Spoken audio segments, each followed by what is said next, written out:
Yogi Clan, welcome back to Yogi's Cycle Service and episode number 3 on the Softail 2003 primary. Today we're going to be reinstalling the primary and putting that back on and show you how we do that. To kind of sum up where we were as we clean some of this out, it's 100,000 miles worth of dirt and grime on here. So in our last video, took this plate off, tightened up this nut, put some red Loctite on it.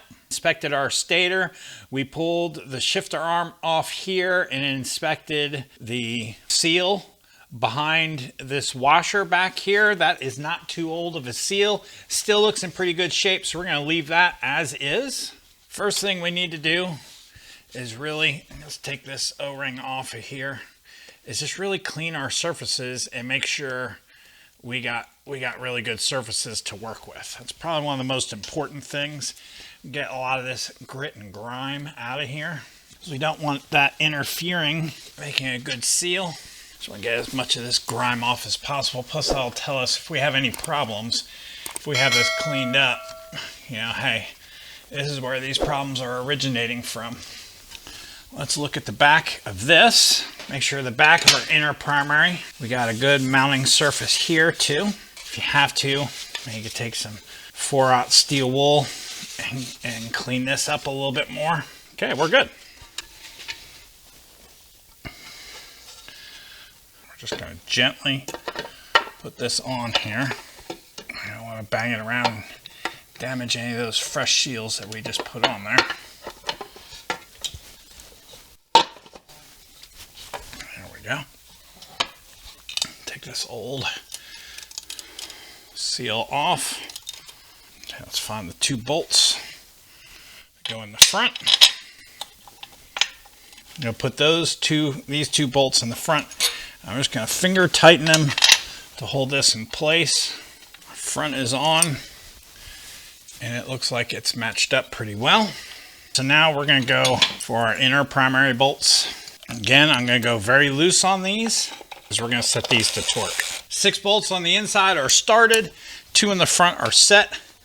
Let's go to our manual and let's find out some torque values on that to make sure we get them set to the proper spec, because it is so much nicer loosening these bolts up when you have them set to torque, because you know they're going to stay, you know they're going to stick, you don't have to worry about it.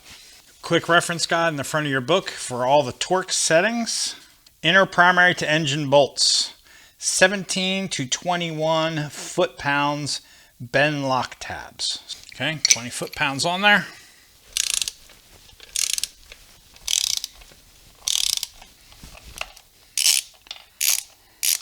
Go ahead and just get all these snug, evenly pressing this in.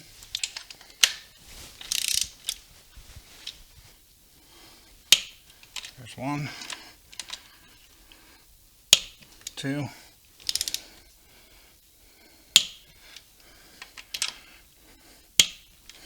Now that we are all torqued, we can take our screwdriver and bend all those tabs back. Next up, put back in our starter. So we're going to put a drop of blue Loctite on there. This side, we'll get that starter bolt going in that hole. Come around to this back side. Get that starter bolt. If I get it the right way, righty tighty, lefty loosey, right? Okay, we got the starter pulled up against the transmission. Finger tight, so it shouldn't need much more.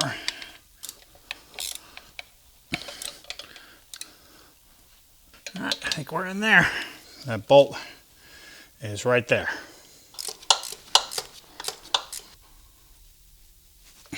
Okay, starter is on. Okay, so that looks pretty good and lined up. Put our starter gear in. Want to be very gentle around that seal. Line up the teeth. Get that pushed back in. Get our spacer, the teeth lined up, push back in. Put our spring back in.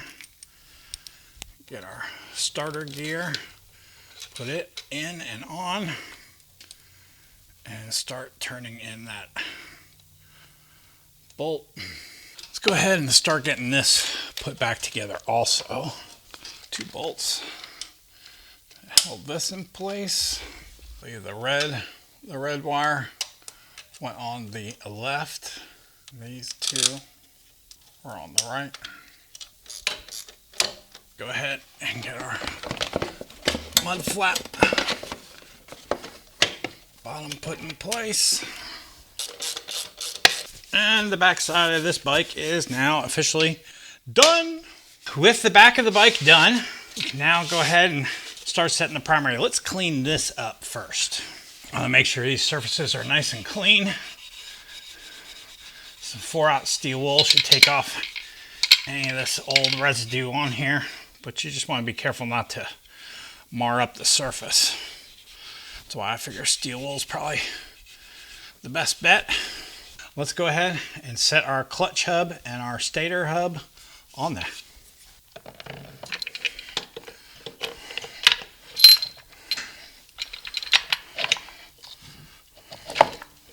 Okay, clutch is on. We did not tighten that down yet. We need to do that.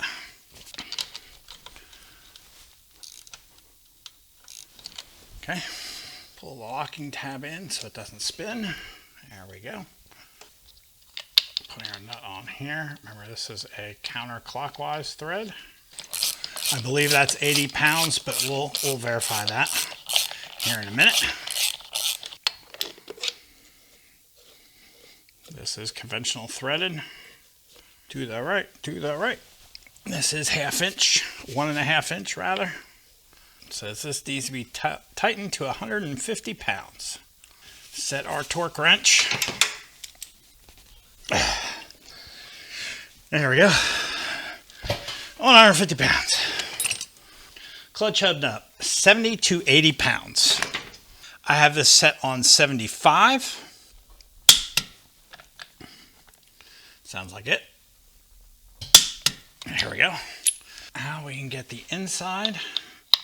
Seat that down in there. I'm going to loosen up this all the way. Get our spring. Get our quick pin. Get our snap ring. Use that. Get it back into the hole. Make sure it is seated in there. Okay, now we can get our primary chain tensioner. All right, Yogi Clan, do you know what I just realized while trying to put this together? This part for the Hayden chain tensioner is supposed to be behind this chain. I don't think I can get it behind that chain unless I pull everything back off again. It's not done right unless you do it twice, right? All right, let's do it twice. Dang it.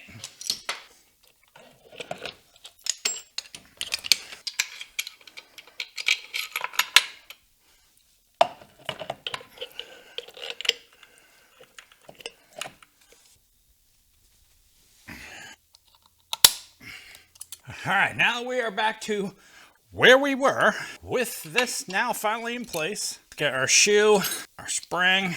Let's put our bottom plate in, pinch that down, slide it in.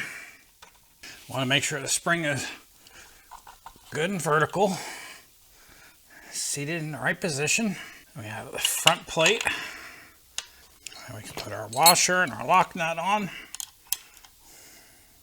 All right, Yogi Clan, I think that's about it for this. I think we're ready to put the cover on. Get our gasket ready. One pin here, one pin here. Ever so gently put this on, making sure everything stays in place. And when we tighten these down, I'm just gonna finger tighten them now, just to get them in there. Just barely tighten them, just so it just touches the end. Because we're gonna do this kind of like we do an automotive tire. We're gonna do like a star pattern crisscross. Make sure you get the long bolts in the long holes and the short bolts in the short holes.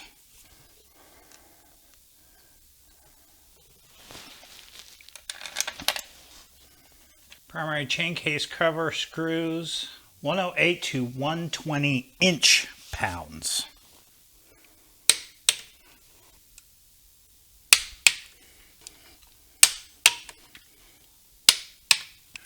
Remove this crappy gasket. Put that on like that.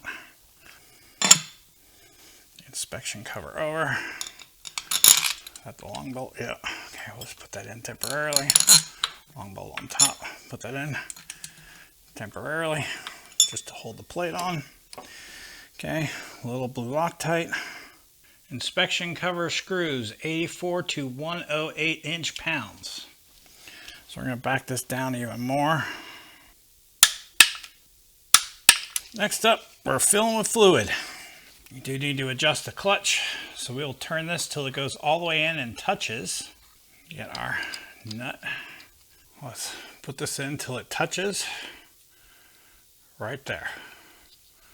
Make sure our nut's not touching. We're going right there, it's touching. We're going to come out about 3/4 of a turn. So it's right here about 10 o'clock. So 3/4 of a turn would be about 1 o'clock. Right there. Tighten this up. Grab our 11/16 inch wrench.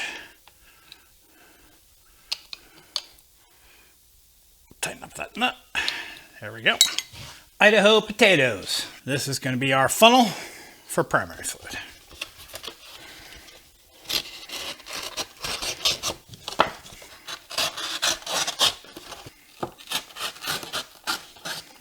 Don't really need a fancy bottle. All you need is some Idaho potatoes. We'll see how that works. Amsoil V-Twin primary fluid, 26 ounces. Not beautiful, but it works good enough. Before we put the cover on, I'm going to want to tighten up that cable and make sure we're at the right place and this is functioning right, and then we'll put the cover on. So for this, I'm going to pull my clutch cable all the way in. So as I tighten this up, I can watch that walk out. So I feel like I got all the slack out of it, like about there. Here, as I squeeze it, you can see the clutch disengaging and re-engaging. So I'm happy with that. So with that where we want it, let's go ahead and get this jam nut threaded down and in place. Get this boot back up and on. Clutch line put back in the bracket. There we go. Our one last gasket towards clutch. Like that. Grab our derby cover. Use our torque wrench, do the same star pattern that we did like on the primary.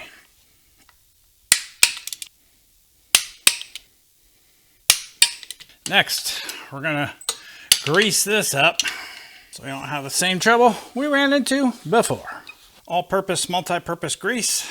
Put that on. Okay, kickstand spring is on. Shifter in and set. Get that top bolt started. We'll just get that to kind of get close. We're not going to tighten that down all the way. Give us some room to swing this. We'll use the kickstand to kind of leverage it to get it there. Okay. Kickstand. Works beautiful. Cool. All right, now that this is in, let's put our O-ring back on first. Seal this up so no dirt and debris get in there. Put this plastic washer on. Get the front shifter paw. Take this bolt out. And this one. Make sure that's a little low. Go up a little. That looks pretty good there. All right, Yogi Clan, I'd say we are put back together. There you go. So episode 3 of this series, installation of the primary, is complete. We are done. Primary is on. Everything is put back together. We're shifting. We're good. The clutch is working. We got fluid in there. We're golden, Yogi Clan. So only thing left to do to get Miss Piggy back on the road is install the rear tire. Install the rear wheel. We'll be bringing that to you as a 4th and final installment of this series of disassembling the primary. I hope you've enjoyed this. Let's say a little prayer. Miss Piggy's working. Get Miss Piggy back on the road. Give her a bath, because boy, she needs a bath and a polish really bad. Really bad. So say a little prayer that the primary is not going to leak. We will get this tire put back on post haste and bring that video out to you and get Miss Piggy out on the road and see how she does. But I think we're going to be sitting pretty good. So I appreciate you joining me for this part 3 of this series. Stay tuned for part 4, putting the rear wheel back on, because there's some important things about this Softail and this model years that I want to show you, and I don't want you to miss. So I will see you on the next one. Thank you for joining Yogi Clan. Have an awesome day. All right, y'all. Peace.